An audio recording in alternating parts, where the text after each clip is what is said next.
Tirsdag den 5. maj 2020 kan vi fejre 75 års jubilæet for befrielsen fra den tyske besættelse.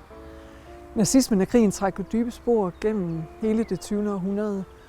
Og måske lige præcis fordi det er så lang tid siden, så kan vi bruge sådan et 75 års jubilæum til at blive mindet om, hvad det egentlig var, krigen og befrielsen betød. Også for os.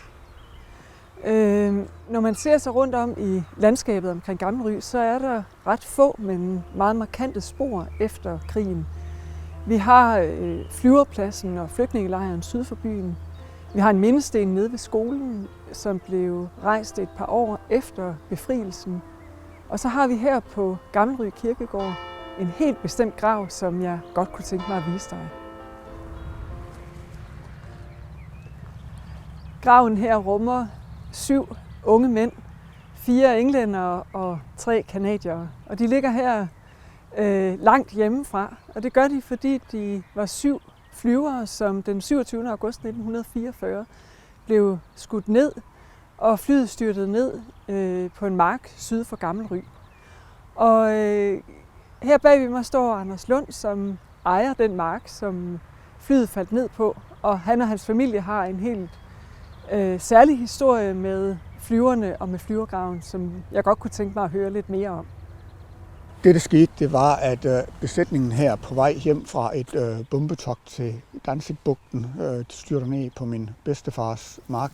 Den bliver angrebet af en tysk natjager, og hårdt beskæret og brændende, der styrter den så ned på en mark. Han hørte eksplosionen, og han så det lysglimt. Altså lysglimtet eksplosionen var så kraftig, at nat blev til dag simpelthen. Han tager ned søndag morgen, da det bliver lyst.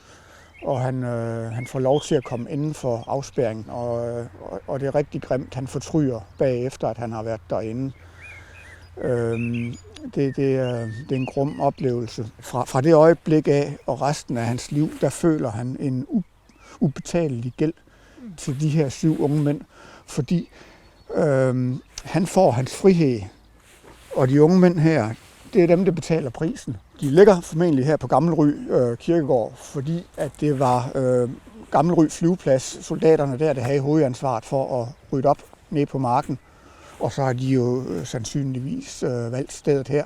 De har haft lige delene med tilbage til flyvepladsen, og et par dage efter har de jo så begravet dem her. Vi har et mindekors hjemme på gården, der er lavet af vragdele fra flyveren af. Vi har gennem årene haft besøg af mange pårørende til de her unge flyvere, og selvfølgelig flest i min bedstefars tid. Men så sent som her i efteråret havde vi et meget interessant besøg. Jamen, det betyder utrolig meget for de pårørende at se, at vi sætter pris på det, de gjorde, at de unge mænd ikke døde forgæves. Hvis min bedstefar havde stået her, hvor jeg står i dag, så ville han have sluttet af med følgende. Vi, der har haft det på tætteste hold, vil aldrig glemme det. De satte livet til for, at vi kunne leve i et frit land. Tak.